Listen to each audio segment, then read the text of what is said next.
Good evening, ladies and gentlemen, and welcome to episode 5 of Too Legit to Crit. I am John Santana. And I'm still Justin Taylor. That hasn't changed. Still not changed. It's kind of persistent, that, isn't it? It is. It's been persistent for like my whole life. It's really weird. Yeah, it's weird how that works. Yeah, I know, right? Unlike me, who has 2 names. Well, yeah, that's why I like to clarify that I'm still me.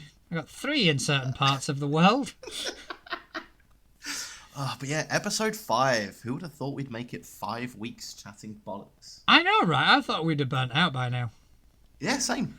And I just had the feeling we're just kind of, I can't be fucked. And I don't wanna. I don't want to talk to people. I just want to smash my head into a wall. I just want to stay at home and masturbate. I mean... Wait, what? Oh, well, you know, that's. I thought that's what everybody did. So, moving on. Yeah. Oh, right. Yeah, so episode 5. We've got quite a few things on the old agenda. We have an agenda this week, which is weird. We don't normally do that. Yeah, it's kind of not only are we still doing it, we're actually putting effort into it, which is right. We even like discussed what to put in the episode. Like we had a big meeting. It felt like it's weird. It's scary. It's like work. I know. It's a bank holiday here in the UK, and we're doing work. I know. We're weird. We are. But yeah, so speaking of the agenda, so just having a look at it, we've got some news stories as usual. That hasn't changed. We're still doing that. And then we've got a couple topics that we want to talk about, which we'll get into later on. And then we have a couple questions. I don't know about you, but I am excited. Yeah. My nipples could cut glass right now. I wouldn't go that far. Oh, I would. I could thread a needle with these bad boys. Oh, right. So, to stop me making this even more uncomfortable, should we get started with some news? I was more interested in what's been going on with you. Have you been doing anything in the tabletop role-playing space over the past week? Yes and no. So after our conversation last episode about the broken character that I built that I was going to play, I was chatting with another player in the game who also wanted to bring in a new character, and we came up with a pretty cool concept, which is actually the talking point that I wanted to bring up with you later on. So I've got a new character. I'm not playing the broken one anymore. We've opted against that. In light of this new concept, which is so I'm playing a changeling warlock, is what I'm going to be playing, because changelings are really fun and warlocks are really fun, and fun makes twice the fun, right? That's what my dad used to say to me all the time. Exactly. Now the other player that I had this conversation with also felt like playing a changeling warlock would be a lot of fun. So we're both playing changeling warlocks. Okay. Now, we thought, what are the chances of 2 changelings being in the same adventuring party, right? Pretty slim. They're not all that common around the world, especially in the setting that we're playing in, right?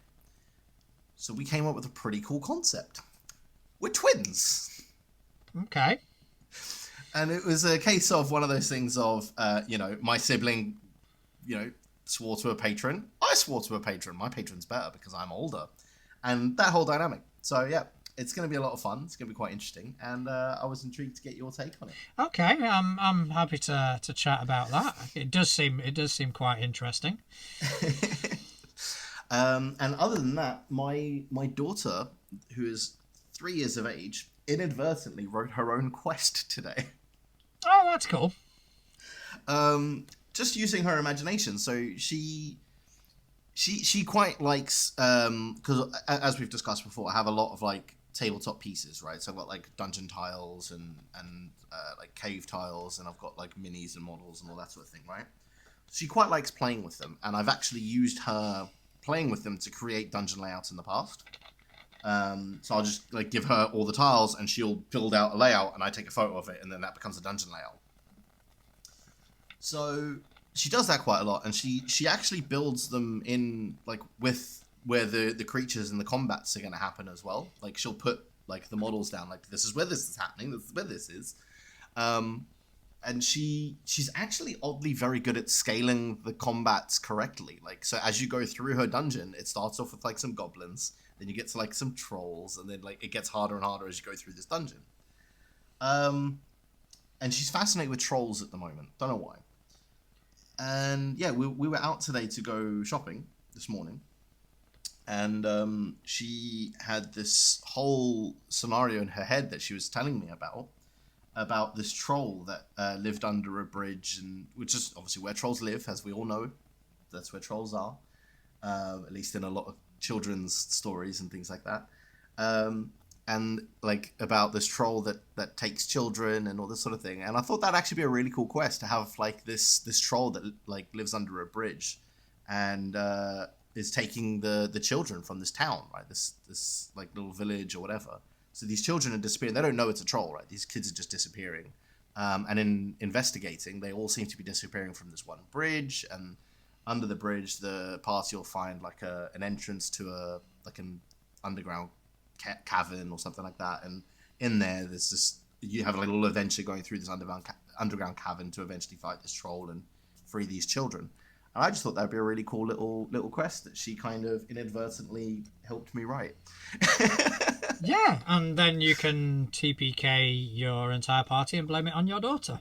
Exactly. It's not my fault. It's the 3-year-old's fault. No, and who's going to stay mad Perfect. at a 3-year-old? It's perfect. I think it's a perfect crime. Exactly. But yeah, so that's pretty much all I've been up to. What about yourself? Have you been doing anything thrilling? Still got a lot of prep to do with this upcoming convention. Mm-hmm. So that's taken me quite a bit, just inputting the entire module into Obsidian, getting encounters set up, etc. So that's taken a huge chunk of my time. But I can now finally reveal what the next sort of mini arc of my home campaign is going to be, because I have revealed it to my players, and I'm just going to go ahead and say it. It's going to be a casino heist. Oh, Yup. Okay. But bit of Ocean's 11 on the go. Bit of Ocean's 11, and yeah, essentially, party needs MacGuffin.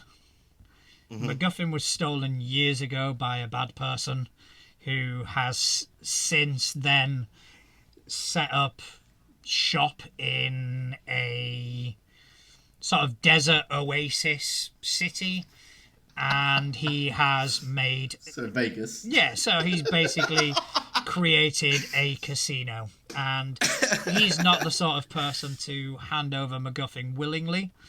So No, it is... Yeah, they've got to prepare a casino heist. Heist. Interesting. Which has caused the appropriate amount of excitement from my players. I can imagine. That would be a pretty cool thing to start planning. Yeah, and because it also means that at some point they're going to have to go spend time in a casino. Yes. So, Which is yes. always fun. Developing games for them to play and all that. Yeah. And yeah, it's gonna be quite interesting. So yeah, I'm excited for that. That's up and That coming. sounds really, really cool.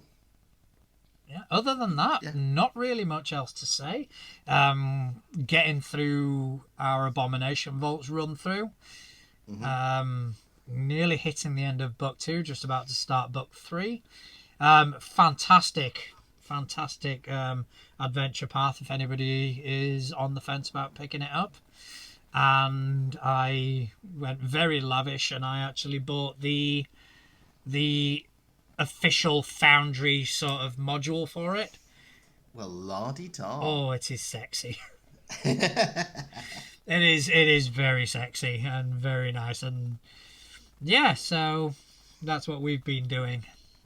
But other than that, got a game running tonight, so hence why we're recording at this time. Yes. Oh, well, that all sounds really good, man. You have to let me know how they come up with Robert this Casino and how it all goes for them? Yeah, I'm still in kind of the early processes of writing, because it's been rattling around my head for months and months. But until I actually committed to doing it, I wasn't going to start because procrastination. So now that it is actually, this is what we're doing, I'm kind of up against the wall and I actually need to start Gotta write writing. them out, yeah. But I am considering a alternative mode of presenting the adventure. Okay. Which I'm not really going to go into because I haven't discussed it with the players yet, but I think it's going to be quite interesting. So when I shall be updating as things kind of progress. So, shall we talk about some news? I think we shall. Right, okay. So, few interesting news stories this week. I think we're going to start it off with one that I didn't expect. Kind of came out the blue, and we both looked at it and went, "Oh, that's interesting." Yes. And it is the studio that's responsible for releasing Dune and Star Trek, Modiphius. They are creating their own RPG with their own universe, which for Modiphius is quite strange because they've been known for licensed products. Yeah. So them doing their own thing is definitely interesting, and I like the concept of it. It's called Dreams and Machines, and it is going to be set on the planet of Avera Prime, which is cut off from Earth. It sees players attempting to rebuild the human colonies after they were devastated by deadly mechs called Wakers. Since the Wakers have fallen dormant, humans have started to reconstruct their communities away from Earth. Using scraps from advanced technology left by Wakers, humans have developed their own cultures and factions, such as the Archivists, Dreamers, and Spears. It is interesting. Yeah, I think for me, the bit that like really, really tickled my fancy was some of the artwork that I've seen for it. It looks really cool. It is. I've got some of the artwork here. It is very pretty. And it's a really cool concept for me because I've always been a fan of sort of those kind of post-apocalyptic type settings, and this is one of those that isn't really post-apocalyptic, but it is at the same time. Yeah, it is an interesting take because you do have the post-apocalyptic sort of elements to it. Yeah. But without committing to the world is gone sort of thing. Yeah, like the whole world got nuked. There's radiation everywhere. Figure it out. You don't have any of that. It's just like there was a big war and this is after the war. Like and that that also does, it kind of offers you the sort of ability to do the fish out of water sort of narrative where you get someone from this fat distant planet and at some point maybe they travel back to Earth and maybe there is sort of like a adventure that could be had there sort of thing. And I mean, I was just reading a bit more on that as well. There's also plans for it to have like a skirmish game based around it as well, and all that sort of thing, which I think will be a really cool addition, especially for someone like me who likes having miniatures for my games. To have like official miniatures that are used for the skirmish game that you can use in like your role playing sessions, I think that'll be really cool as well. Just all round a really cool concept. Yeah, and there was mention of them trying to kind of spin it off into like TV shows. They're not necessarily making a game; they're making an IP. Yeah, they're making a whole IP, and they're trying to take it everywhere. And I think it's going to be, if they do it right, it's going to be really, really cool and really, really awesome to see. Oh, I wish them all the luck, because it is very interesting. I'll definitely be potentially kickstarting it if that is what their plan is. I'm not entirely sure, but yeah, I'll definitely be interested in seeing how that develops. And they are set to be releasing at Gen Con, which is on August the 3rd to 6th.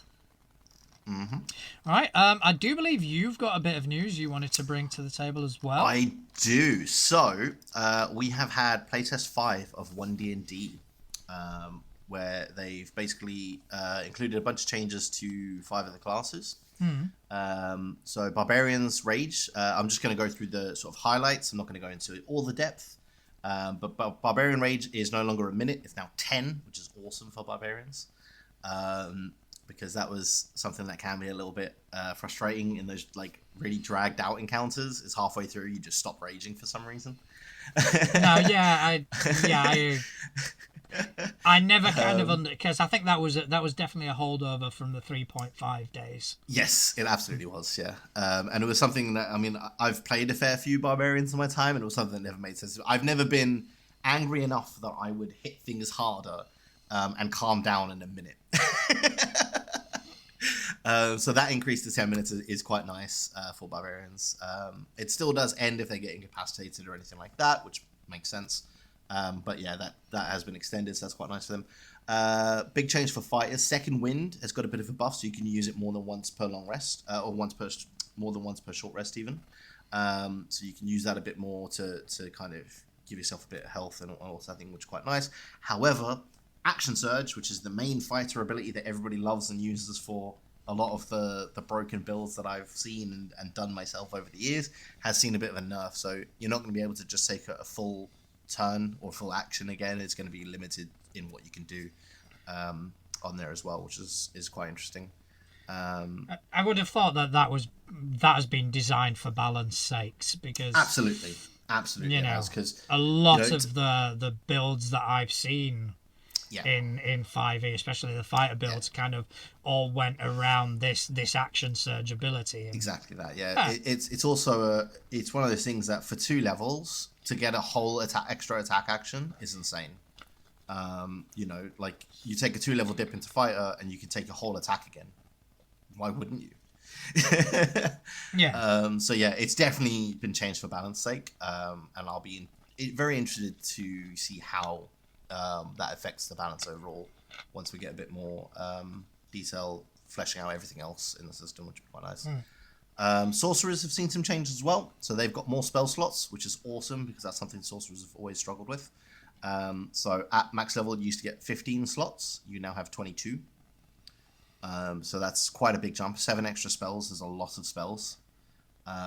So that would be quite nice and very interesting. Again, I think that's been tweaked for balance sake because sorcerers were really cool, but in terms of usability, they just get dwarfed by every other spellcaster because like you've only got 15 spells. I know. And they share lists with a lot of other, they don't have anything that was unique to them, which I'm hoping they change as well. Warlocks got a change, so they're going to gain their Pact Boon at level 1 instead of level 3, so they'll be able to start their scaling a lot quicker, which would be quite nice for them. Something they've always struggled with. They kind of, for the first 3 levels, you're kind of useless until you get that Pact Boon. So that's quite nice for them. And Wizards themselves haven't had a huge change, just lots of little ones that aren't massively revolutionary or anything like that. What they have had, though, is the rules around spell books have been simplified and they're all in one place now, rather than having to go through 50 different books and 50 different places to find how a spell book actually works, which is pretty cool. And they've also got a new spell, which is the Scribe spell. Okay. So that I haven't read the full spell details on that yet, but I plan to very, very soon. But I'm hoping that lets them essentially scribe spells that they've seen into their spellbook for use themselves, which would be pretty cool. And then aside from the classes, we've had some changes to weapon mechanics, which are really cool. So weapons are no longer just going to be biggest dice better. They're actually going to be adding abilities to the weapons. So like clubs are going to give the ability to slow a target. Halberds are going to be able to cleave and lots of different things like that, which I think is going to be a really, really cool addition because you're going to have flavor on these weapons rather than just this one hits harder, I use this. So that's quite cool. Monks still haven't been touched. We're still waiting on something for that. Monks honestly need the most help in 5e. So I'm hoping they get the buff they need. I'm hoping they become really, really cool and really, really fun. Because at the moment they're a bit of a joke amongst the 5e community. So I'm hoping they get a really... I'm hoping they've been left because they're going to save the best for last and release them right at the end and they're going to be awesome. That's what I'm hoping, but we'll have to wait and see. But if you want to have a look at the playtest stuff, you can go on the Unearthed Arcana website. It's all on there. You can download it yourself for free. Have a look through all the playtest notes and play it. Have a look, see how it feels for you. Okay, I mean, it does sound interesting. A lot of decent changes there, a lot of positive changes, and especially Yes, the definitely. balance sort of aspect of it is definitely.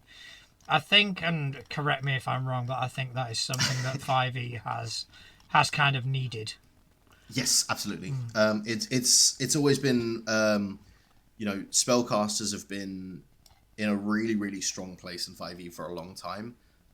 And some of the other changes in the past that they've done with these playtests have been really good, like spells no longer critting, to kind of give that differentiation between, a fireball hitting you and somebody who's really skilled with a sword and stuff like that. And I think those kind of changes are really cool because it's going to bring the balance back into it. Because let's be honest, the problem that a lot of martial characters have is they can't really, like, if they hit you with their axe, it's still only 1d12 of damage, right? Whereas a lot of the spells, as you upscale them, it's like, oh yeah, that does like 82 dice now. You need to go buy a dice shop to cast that spell. And I think kind of, that's going to help offset that, I think, which is going to be quite cool. Nice, it's interesting. Have you tried any of the playtest stuff? Not yet. I've had a read through some of it. I haven't read through this one yet because I only found out about this when we were looking for news articles for this episode. So I'm going to have a look at that. Probably this week I'll have a play through that and I'll be able to give you a little bit of more feedback on it next week. Yeah, obviously if you kind of keep me in the loop because it's not something that I'm going to be particularly delving into. Yes. But yeah, I'd be very interested to kind of hear some of the changes that they're making. All right.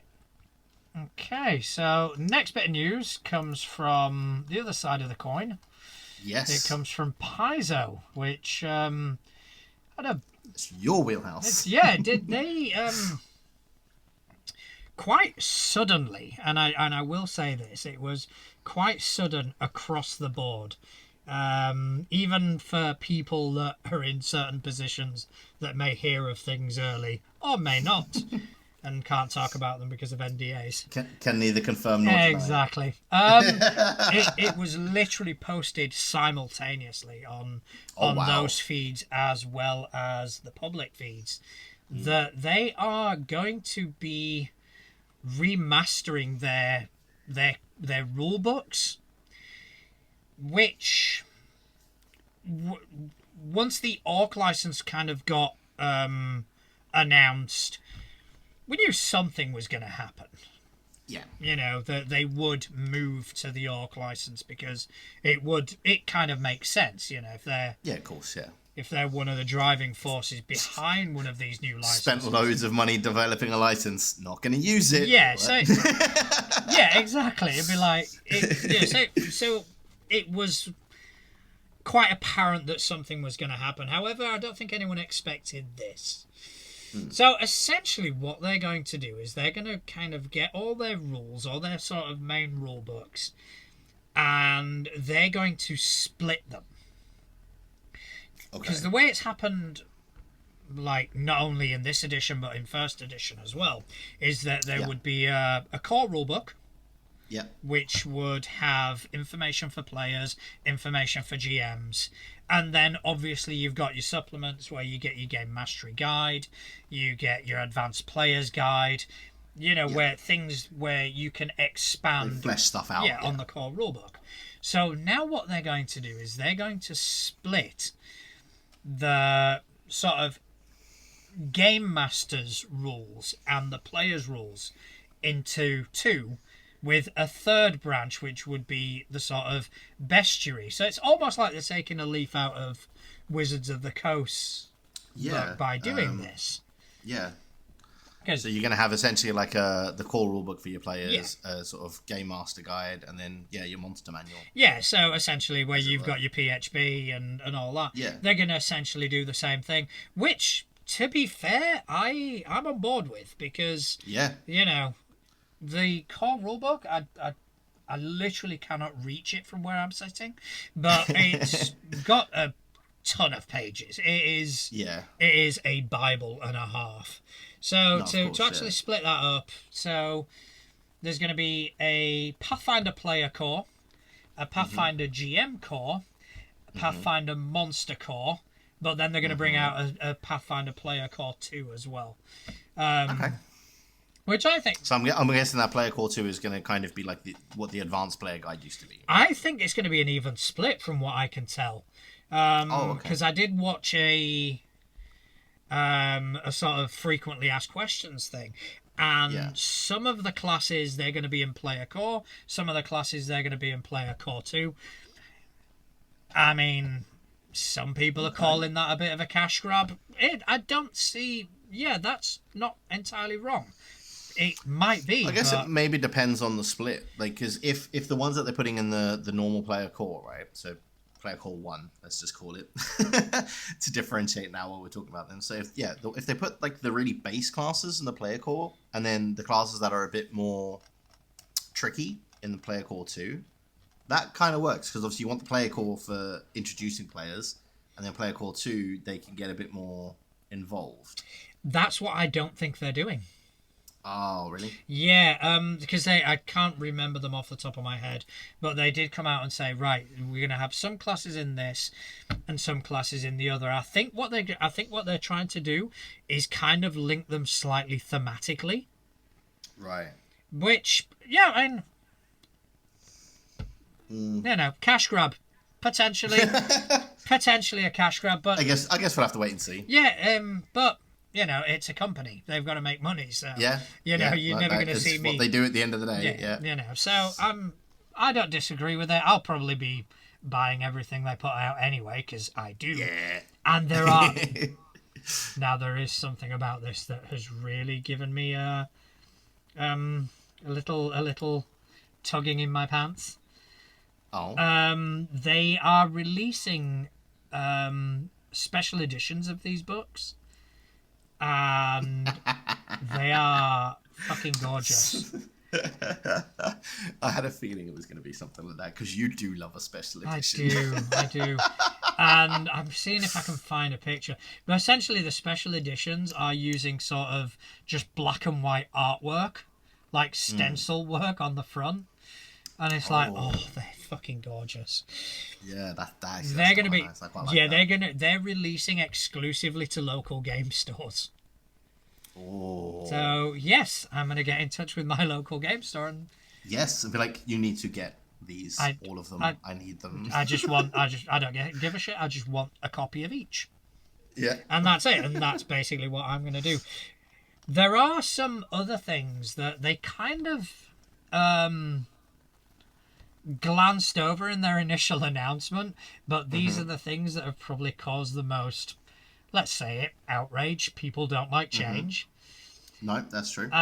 With them kind of embracing the Orc license and wanting to step away from OGL, there are some rules that are being revised and completely omitted. One of those is alignment. Oh, okay. So essentially, they're just removing alignment. They're removing the what we know as alignment. And from what I gathered in the press release that they did, is second edition came out with alignment, but it also came out with edicts and anathemas. So when you go and look up a god, for example, it'll say this god has this alignment, but these are its edicts and these are its anathemas. So it was like an added guide as to what sort of behaviours would be considered favourable or unfavourable to that particular god. Yeah. Which kind of makes sense because alignment, the same alignment can mean two different things or multiple different things. So having edicts and anathemas helped kind of narrow things down. So, for example, a lawful good worshipper of Sarenrae will have a different edicts and anathemas than a lawful good worshipper of Ragathiel.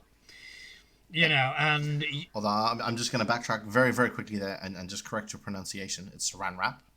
Saranrap, yes, that is correct. I do apologise. Thank you. Yep. Saranrap, indeed. You know, my... So just to clarify quickly, for the listeners that don't know why we call Saranrae that, in our very, very first campaign that we've spoken about on this podcast before, we had a cleric in the party who also happens to listen to the podcast, who was a cleric of Saranrae, and it was a running joke throughout the entire campaign that we all used to call the god Saranrap. So yeah. Which... That, because it was my bard that was the most antagonistic. Yes. You'll be happy to know that antagonism has lasted throughout all my games. And every time... I'm so proud. Every time there is a cleric of Sarenrae, there is something fundamentally wrong with them. Like... I love it. One of my players, he was a cleric of Sarenrae. And basically, I just made this depraved version of a cleric. You know, they'd walk in and she'd be strung out on fucking smack. Oh, I love it. And that has lasted through multiple games and multiple iterations. So much so that my players cautioned another new player against choosing Sarenrae as a god. Oh, that's when you know you're doing it right. But anyway, I digress. Yes, we digress. So, yeah, that is definitely an interesting change. But obviously, it is a change. And, you know, you've got people kind of going... On both sides of that coin. Yeah, you've got people that aren't very happy about it. And, you know, I get it. But the beauty of Pathfinder is if you don't want to use a book, you don't fucking buy it. End of. Yeah. You know, you can still find all the rules for free on Archives of Nethys. Mm-hmm. Or, you know, if you want to keep using alignment, you can still use it. Like, it's not like it's a non-existent table that doesn't exist anywhere else on the planet. Yeah, it's not like they're going to send anyone to your house. Oh. All right, so that is the news from the Paizo corner. Yes. There is one more bit of news which I think is very awesome. I think it is as well. I think it's really cool. And I'm just gutted that I wasn't invited. I mean, the choice of words means that we're probably in the wrong country for it. I don't give a shit. I want to be invited. So, a mall full of D&D players teamed up to defeat Vecna and set a Guinness World Record. Mm-hmm. So, essentially, and I completely... Right, so, Andrew Ashby, who is the owner of tabletop RPG shop We Geek Together, needed 500 players to cram themselves into the Provo Town Centre Mall and agree to play one giant game of Dungeons and Dragons. Mm-hmm. By the time dice started rolling on Saturday, more than 1,200 adventurers had answered the call and broken a world record. Oh, it's insane, dude. Could you imagine 1,200 people in the same game? So it's not like multiple games. That's one game. That's one group. Yeah, I mean, I've never been a part of a multi-table game, but we are going to be organising one soon. And essentially... I mean, don't get me wrong, when I say we are going to be organising, I don't want anyone to get fucking excited. 4 tables, probably at most. All right? Wait, so you're not trying to break the record of 1,227 players? I don't think I know I don't think I know that many people. I don't think we have that many people in the town we live in. I certainly don't like that many people. Oh god, no. I think, like, if you just took those first 2 numbers, that's too many. That's a stretch. That's me going, ooh... Yeah. It's a social event now. I'm going to stay home. So, Yeah, the way it works is that there is an overarching adventure, and each table has to focus on one area of it. There are individual GMs, and then there is a GM coordinator. Yes. Who basically tracks everybody's sort of progress and how that affects the story on a whole. Now, that for a table, that for like 4 or 5 tables in of itself is difficult. So to do it with, I mean, 1,227. so I'm guessing 200. What would it be? 250 tables, give or take. Well, according to the article, they constructed it with 200 separate parties. Okay. So there's two. So originally, Guinness told them they needed to fill 500 seats, right, and that would get them the record. So obviously they went 500 seats, 200 like groups. We can do that. So then it's like tables of like, 2 to 4, right? But then obviously 1,227 people showed up, and then those tables got pretty big. I'm guessing. Yeah, I can imagine. So, yeah. That's 6 and a bit players. Just over 6 to a table. Yeah. Which Like isn't, 6.3 as tables go, it's not that big. It's manageable. No. But yeah, I can 200 of them. I can only imagine that there would have been obviously 200 separate GMs, but every sort of maybe 10 to 15 tables had a coordinator, which that's the only way you could feasibly do that, is have it be a pyramid scheme of sorts, where the 200 separate parties report to a coordinator, who then reports to a higher up coordinator, and then one person sat on an ivory throne. If this dude did not have an ivory throne, I'm very disappointed. Or like at the very least, like the throne from Game of Thrones, right? Yeah, like something along those lines. He has to have. If he didn't, I'm going to be very upset, and I think Guinness should take away the war bread. Oh yeah, that's it. They should. It's like what chair were you sat on? Oh, just an office chair. Just a wooden one? Oh no, that's it. Yeah. That's it. Call us when you get a fucking chair, all right? Yeah, call us when you get a proper throne.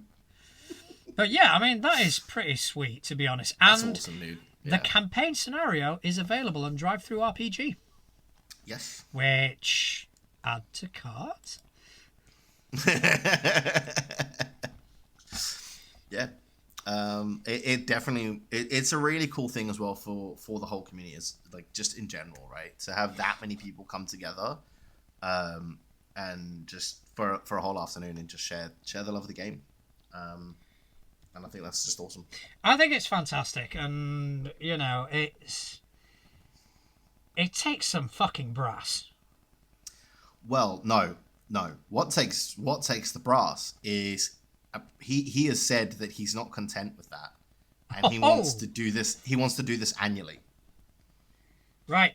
He wants to host enormous games like this on an annual basis, is what he said.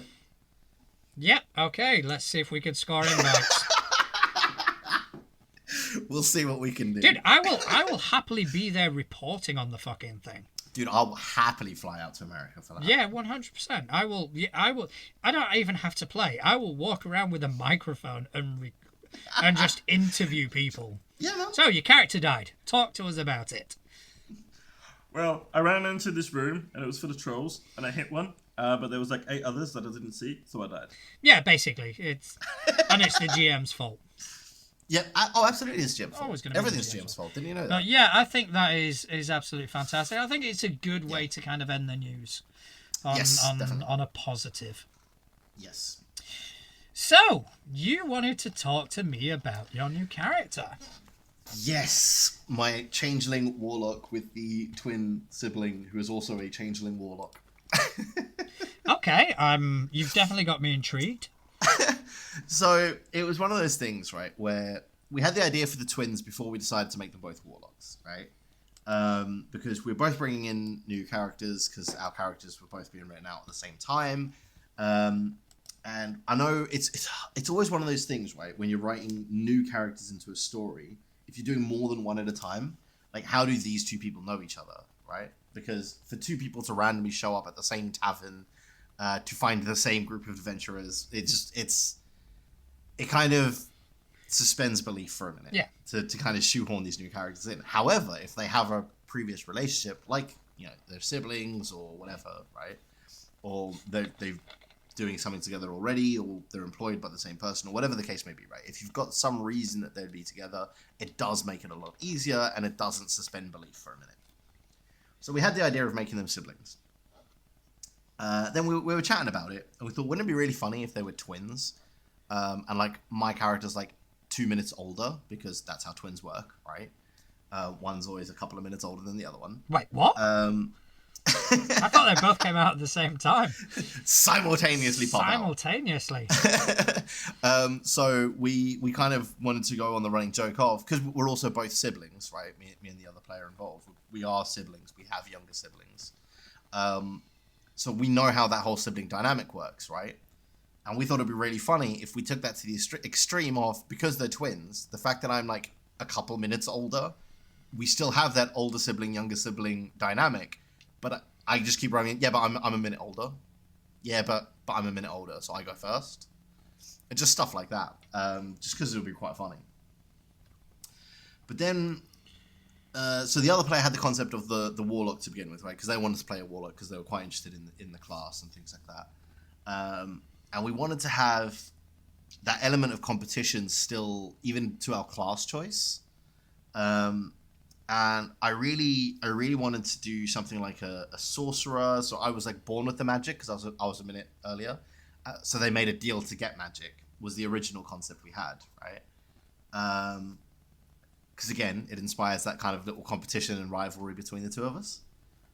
But we've got a sorcerer at the table who is very new to D&D. Like, this is her first campaign, right? And I didn't want to then come in as a sorcerer and overshadow her sorcerer. So we thought, how else could we do it? I thought about wizard, but it didn't really suit because, you know, one studied to get to where they are, the other one just made a deal. That doesn't seem right. So we both made deals, but with different patrons. To once again inspire that competition of, yeah, but my patron's better than yours. My patron can do this. What can your patron do? And kind of have that cleric-y arguments of my deity versus your deity, but with their patrons, right? Mm-hmm. And yeah, that's kind of the concept at the moment. My character's patron is a genie, and the other character is sworn to an archfey because they really wanted to lean into the fey element of being, you know, changeling and all that sort of thing. And yeah, and we're quite interested to see how it all plays out. Yeah, I think it is an interesting dynamic, and again, it is, like you say, it is one that we'll have to see how it plays out. Yeah. I mean, when you kind of co-create characters with somebody else, you kind of tie yourself into certain elements. Yes. Especially when you're creating siblings. So, like, whenever there's a choice between a party member and a sibling, you're always going to go for the sibling. Yeah, of course. You know, which is great roleplay. But at the same time, depending on who you're playing with, can create certain sort of hostility. But again, if you're dealing with a table of people who are very into the role playing, then that hostility can be character based and it can be developing, which kind of really works. And I think that's why this table works really well for that, because none of them are really what I like to call mechanics monkeys. So they're not big on the, you know, if I chain all of these spells together, I can do this really awesome thing. They're all very much about the roleplay. One of the players even comes like, so she's playing a half elf, right? And she literally comes to my house wearing elf ears and you know, dressing up and stuff like that. And it's a more roleplay focused group. So I think it's going to fit really well with the group, which I think is important that you have the right group for something like that. It is, because it's one of these things that can go wrong, quite easily, but doesn't have to, if that makes sense. It's not this is a shit idea. It's a case of as long as it's in the sort of the right environment with the right people, then 100%. I think it's a great idea. And if I was the GM of that table, how much I'd be fucking with you. Right? And that's the thought process, is it gives a whole new element to fuck with things. Yeah, just narratively speaking. Yeah. You know, maybe your two patrons are somehow be controlled by a third, and you are cogs in a grand machination. Honestly, my thought process was something similar, or they're actually the same patron, just like appearing differently to both of us. Yeah, something like that. There's so much to play with, especially when you're dealing with siblings. Yeah, there is so much. It's actually our great grandfather. Yeah, something along those lines. I'd definitely, as a GM, I'd have fun with that. Oh yeah, there's a field day to be had. You know, you can create a really compelling narrative. You know, what if one of the characters dies and then gets turned evil? Exactly. And I think as well, it's something for me that is going to be it's big for me, and that it's something I'm stepping out of my comfort zone to do, right? Because as I've discussed in the past, right, I am a mechanic monkey. I like to look at mechanics and how can I make this and that work together to do this and all that sort of thing, right? So for me to build a character that is entirely based around the roleplay possibilities, I'm really proud of myself, because it's stepping out of my comfort zone and it's something I don't like to do, as you well know. And I'm intrigued to see how well I stick that, because I've not even gone out my way to I haven't multi-classed this character. I haven't. I'm literally sticking true to this is what this person would be doing. They're trying to compete with their sibling. Their sibling's doing this, so I'm gonna do better. And that's all I'm doing. I'm trying to beat my sibling, because that's the sibling rivalry we have. But at the same time, we're not, we don't overly, we're not aggressive towards each other. But there is that whole sibling rivalry of I'm better because I'm the older sibling. No, I think you'll enjoy it. I think you'll probably you'll fall into it quite easily. I think, because as much as you say that you do focus on mechanics and you struggle with roleplay, now you've got a hook that you're really invested in, and I think that you will kind of find your feet quite easily. I hope so, because it is an element of the game that I really enjoy when it's done right. Is seeing really good role players, right, do their thing. I love it. I think it's so cool. And I would love to be able to get to a point where, maybe not, at that level, but where I'm at a point where I'm I can roleplay. I'm sure you will. It like everything else, it just takes time and practice. Yeah. And this is a good sort of canvas for you to do that on. But yeah, I'm definitely interested to hear more about it and how it plays out. And what sort of shit the GM does. It should be interesting. Yeah, definitely. All right. Yeah, but I also just wanted to touch on the alignment stuff that you mentioned earlier. Okay. So it's something I've actually I've had many discussions about alignment in the past. Oh, alignment discussions are if you're ever part of any tabletop role playing game online communities and someone brings if you've never talked about alignment, you are not part of an online community. Oh, but even better is to just sit back and watch other people talk about it. Because get the popcorn out. Because it goes chaotic evil pretty fucking quickly. Well, my hot take, alignment doesn't matter. Care to elaborate? No, I will, yeah. So, I reckon alignment doesn't matter because at the end of the day, right, like you said when you mentioned it earlier, alignment means different things to different people, right? So you can be a lawful person, like you can be a lawful alignment, right? But that doesn't mean that you follow the law of the city. You could be following the law of your deity, but you're still lawful. And that's why I feel like the alignment chart was a great concept from when it was, introduced, but it's evolved so much since then that it's not that anymore. And I think I agree with what Pathfinder are doing by getting rid of it and just saying, what your deity likes and doesn't like, these actions will do you well, these actions won't, is much better, because that's the things that I need to know as a player, right? Because I, as a player, I understand the concept of a lawful good paladin and a lawful evil character, right?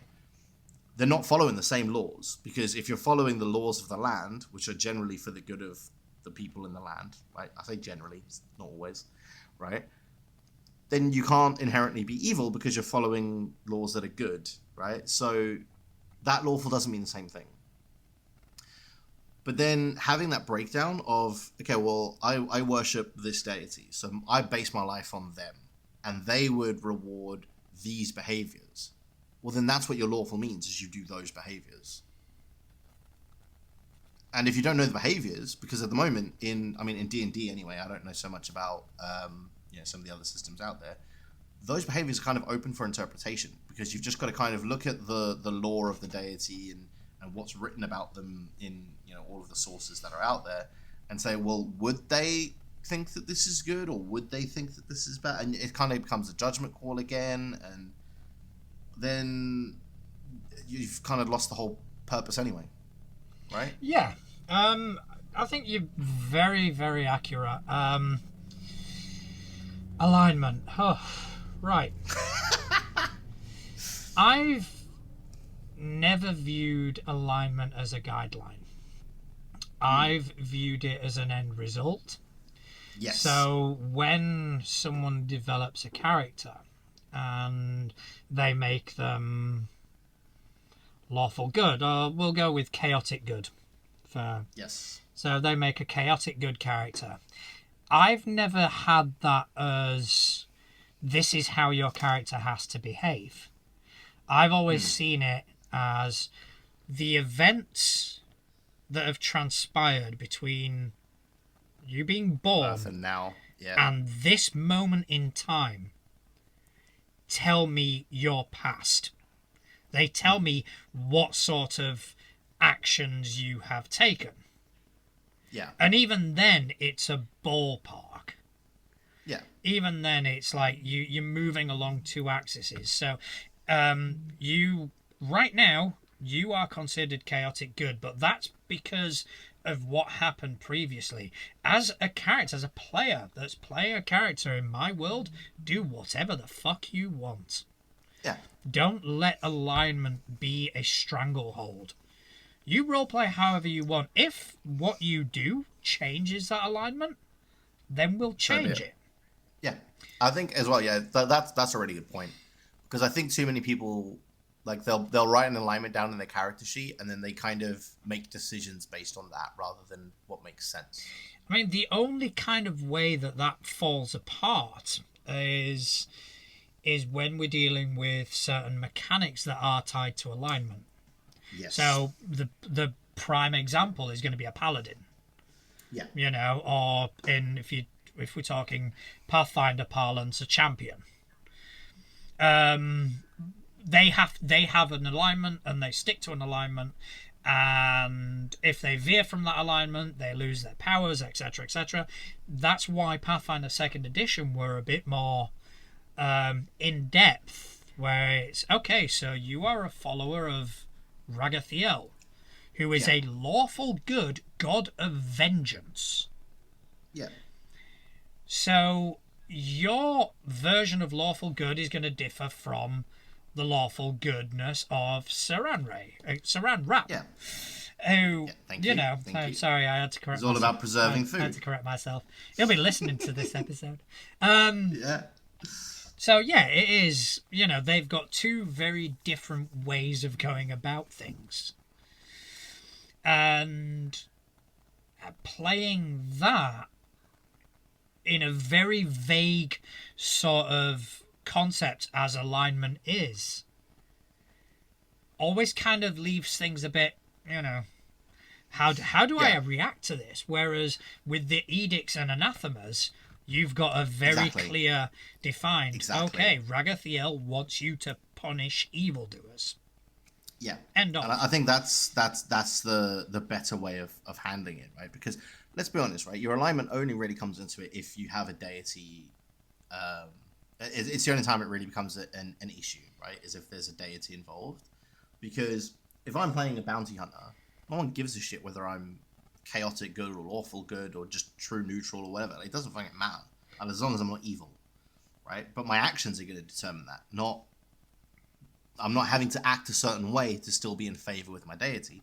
I can act whatever is best for my character in that situation, right? And it's only really... And it should be things like clerics and paladins who are stuck to, this is what my deity wants, so I need to behave that way. Because that's their source of power. It's also what they've devoted their life to. So it kind of works in that element because it becomes part of the character. Is my deity wants this, so I have to stick to that no matter what I want, because that should be what I want. Yeah, and there are a lot of the discussions that alignment kind of foments is how to make it better, how to make it, work better, how to make it more appropriate. Because alignment came about in the early days of sort of D&D when roleplay aspects weren't as heavy. Yeah. So now that, we've got entire worlds and universes that are being created on the daily by many, many GMs across the world, having something as sort of predefined and pigeonholed as alignment doesn't quite fit the bill. And what Paizo have done, instead of going, okay, how do we improve this? They've gone, just get rid of it. It doesn't serve a purpose anymore. And I completely agree. It kind of it works on that age-old saying of, if it ain't broke, don't fix it. If it is broke, chuck it out and get a new one. Yeah, essentially. And there are mechanics that are going to be tied to it that will be changed. And one of the things that they talked about on the stream were things that do, for example, like spells that work against a particular alignment. Like detect evil. Yes. When they kind of said, okay, fair enough, but rather than detect evil, what about if we made it a bit more specific to detect a certain type of evil? So what about detect unholy? Well, exactly, because that's the thing as well, right? Is even the whole detect evil thing. Your view of what is evil in the world will differ from someone else, right? Especially in in this kind of setting, right, where you can have 15 different deities who are all good in air quotes, right? But their views are diametrically opposed to each other.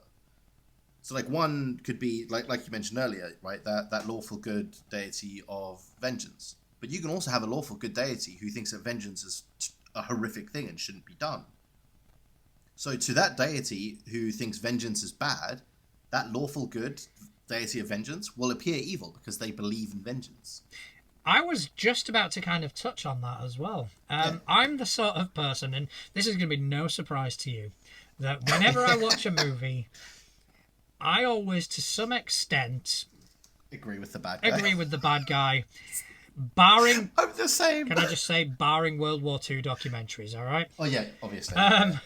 But yeah, a lot of the times, I'm, Thanos snaps his fingers and I kind of go, yep, that sounds about right to me.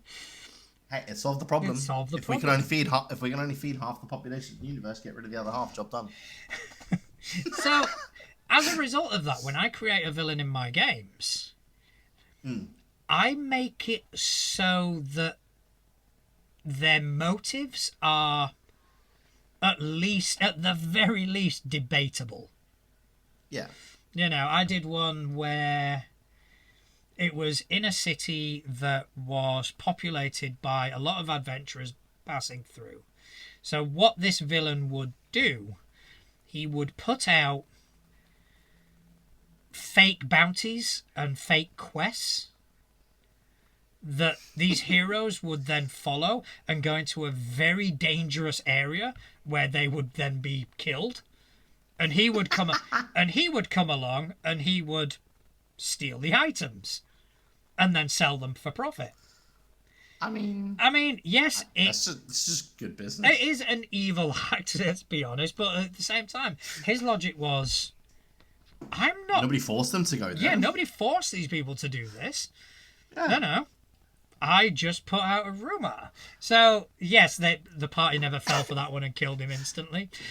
Ah. But that's the sort of... They're the sort of villains I create. I create villains where there is at least a discussion amongst the party where they kind of go, is it that bad though? Well, it's also the whole POV thing, right? Like if you look at Star Wars, because let's be honest, okay, Star Wars as a universe is a universe most people are going to be familiar with. Right, what's Star Wars? The Emperor doesn't consider himself evil, right? He genuinely believes what he's doing is best for the universe, the galaxy as a whole. So to him, he's not evil, and the rebellion are the evil ones in his mind, right? And that's why I think alignment doesn't work, because it's all based on your point of view. So having a hard and fast, this is good, this is bad, just doesn't work, because it all comes down to point of view. Yeah, that's it. And it is a sliding scale. And to kind of have characters fall into one of those 9 sort of blocks, it just doesn't do them justice. No. And then we get onto the more problematic topics of entire ancestries being considered evil. Yes. Which, they're both Pathfinder and D&D have addressed to some really weird outroar, may I kind of add. If you're the sort of person that gets fucked off by, not all orcs being evil, fucking take a look at your priorities. Just saying. Yeah. But anyway, beside the point.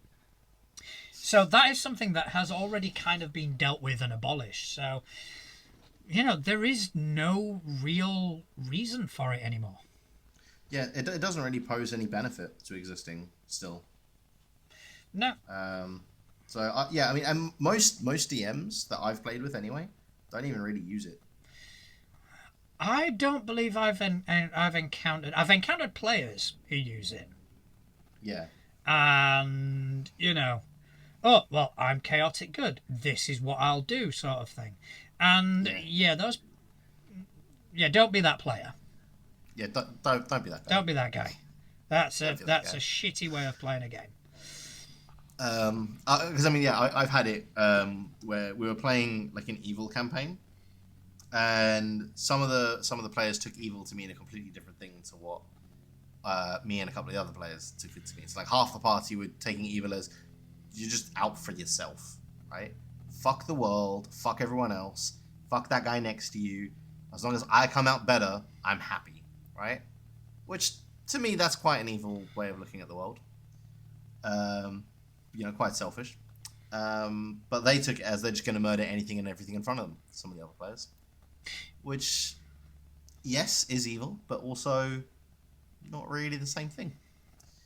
But that argument kind of also applies to goes to good. Yeah, exactly. We had something in our game where I had a crime lord who was running his operation out of a building on the docks. Yeah. So the party needed to speak to him. So they initially tried to infiltrate stealthily.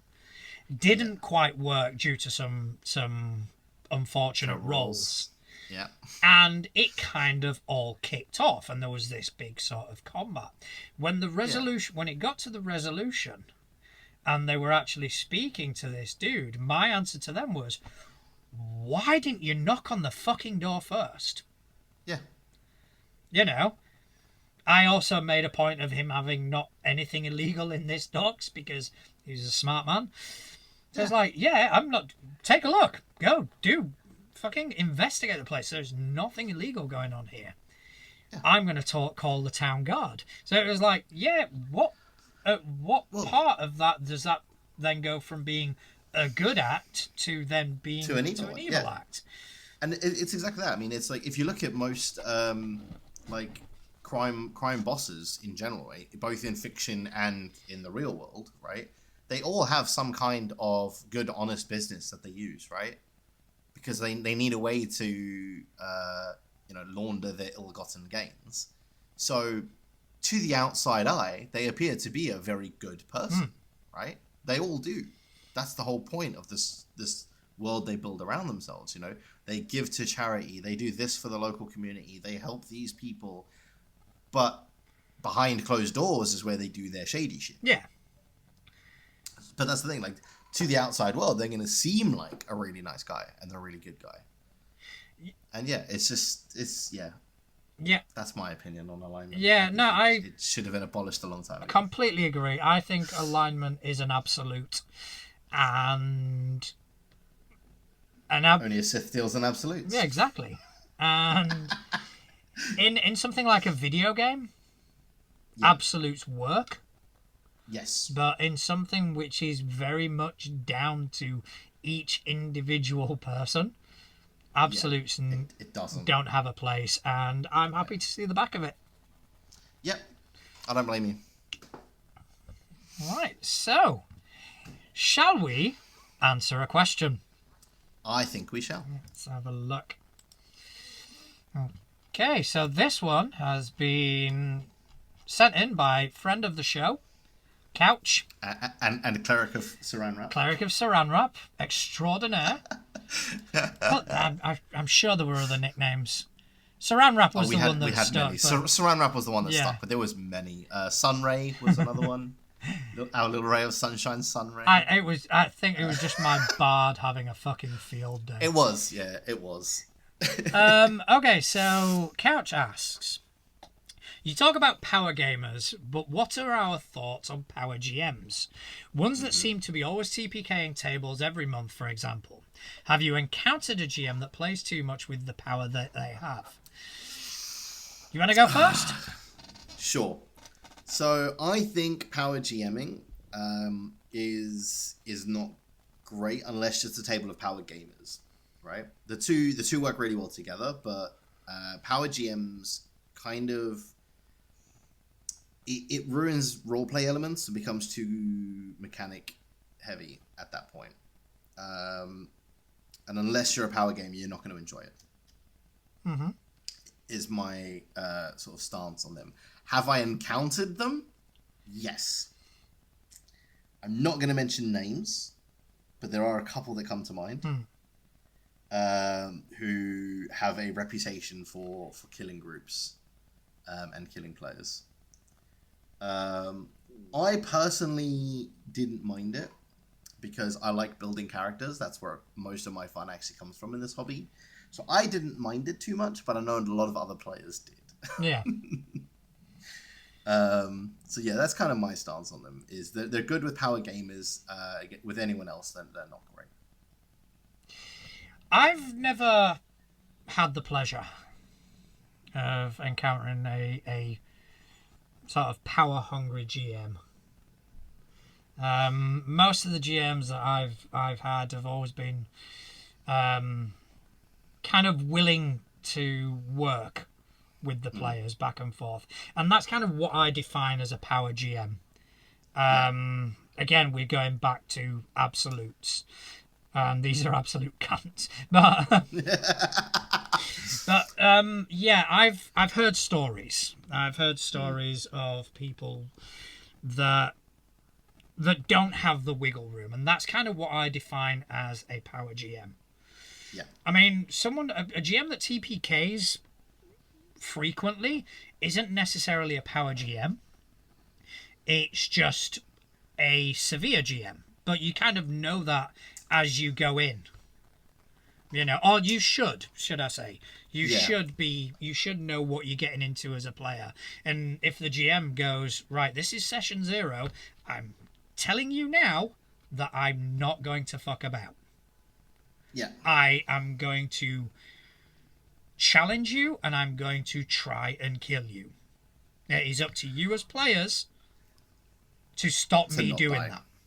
Yeah. So I think as well that's something that is worth noting as well. Is yes, the GM is there to facilitate the story and for as their primary thing, but in those encounters, you are fighting sentient things, right? These are things with brains. They're not okay. Some of them are stupid, but at the end of the day, they're also trying to survive. yeah, Like if you're fighting a group of goblins, right? Yes, you're trying to kill them, but they're also trying to kill you. That's how it should be. Um, no, I mean I agree wholeheartedly. yeah, I don't believe in the sort of soft touch GMs. I don't find that particularly interesting. The ones that will allow players to do anything they want and to essentially hijack the game. yeah, And I don't believe in GMs that have no sort of wiggle room, because that is what I see as a power GM, is the one that kind of goes, no, what I say goes. That is what I define as a power GM, and we all at some point have to have elements of that. But when it yeah, is my table, my rules, or leave sort of thing, it does get a bit tedious for players, for them to not even be able to kind of go, but, or can we try this? Can we do that? That is what I see as a power GM. On the yeah, converse of that, on the opposite of that, not necessarily the opposite, but separate to that, is the tough GMs. I've had some tough GMs, you know, and you kind of know that going in, and that is a case of yeah. this is how this GM runs their games. There are many other GMs out there which will probably be more to your liking. I think there is also one other type of GM we haven't touched on with that, which I would put into the power GM category. There are some GMs who see combat as it's them versus the players, and they go in with the mindset of I need to win, That's very common. yeah, and they will just pull stuff out of their ass until they win. Yeah. Those I would say if that's how you feel, don't do it. Yeah. Just don't. No, 100%. That's it. I mean, there is an element of antagonism, and to be honest, it's quite easy to fall into. Yeah. Because from a player perspective, you are against the GM, Yes. and that's the nature of the game. Yes. However, it's easy as a GM to kind of react to that Yeah. rather than just going, yeah, just let them win. There is an element of sort of pushing back, and I think that does kind of foment that sort of antagonistic behavior. Yeah. There is system monster of the week. Yes. In the playbook for that, there is a line that kind of always stuck with me, Yeah. and it was, remember, you are a fan of your players. Yes. And that's I do kind of bring that with me to the table. I'm interested to see what these players do. I'm interested to see their characters develop, and I'm interested to see them succeed. But at the same time, I'm there to stop that happening. I'm there to provide the challenge. I'm there to make them think. Yeah. But yeah, it's a very good question. It is. It is. It's a very good one. And I think for the most part, every GM style, to some degree, will have a group that would enjoy playing under it. Yeah. And likewise, I think every GM style has players that will hate being in that group. which is why I've said it before and I'll say it again and I'll continue to say it. Session zeros are so important because you can set the expectation. Yeah, definitely. It is something where you can not only kind of talk about the game, but also get to know each other in the event that you don't already know them. Yes. Of just kind of, will this person be the right fit for this table? And I think as well, like it also helps if you are doing, say, a new system, right, that you're familiar with, but some of the players aren't, right? Combat might work differently in that system to the point of like how lethal it is, right? Because let's be honest, Pathfinder, D&D, stuff like that, combat is more. It's an obstacle in the way. It's not fatal 99% of the time, right? Mm-hmm. But in a system like Stars Without Number, it's fatal. Like if you get into combat, players will die. End of discussion. Oh, 100%. Rollmaster is the prime example of that. And I think it's one of those things where if you go from playing nothing but D&D or a lot of Pathfinder and D&D, like games like that where combat is kind of inconsequential, and then you go and play something like Stars Without Number, unless you have that warning at the start in that session zero of, listen, just so you guys know, combat in this is not like in the games you're used to. If you get into a fight, 99% of the time you're going to die. Yeah. If you set that early on, then it's great. If you don't set that early on, and then they get into, they go to a bar in the first session, and some guy says something like, some guy has like some offhanded comment, which happens in nightclubs and stuff every day in the real world. You don't go pulling your guns, or maybe some people do. Nah. Well, we'll just leave that one hanging there, shall we? Exactly. Yeah. But for the most part, people don't react in that way. But in games like this, we tend to, because it gives us that outlet for, venting frustrations and angers and whatnot, to a degree. And I think if you were to do that in a system like Stars Without Number, right, you get into that stupid combat that in 5e wouldn't matter. And then three of your party of 5 die. You might turn around and be like, oh, it's fucking GM. But no, it was you. You made a stupid fucking decision. Yeah, I mean, that's it. I mean, a lot of the times, we said it earlier, the GM will always get the blame, which is fine. Yeah.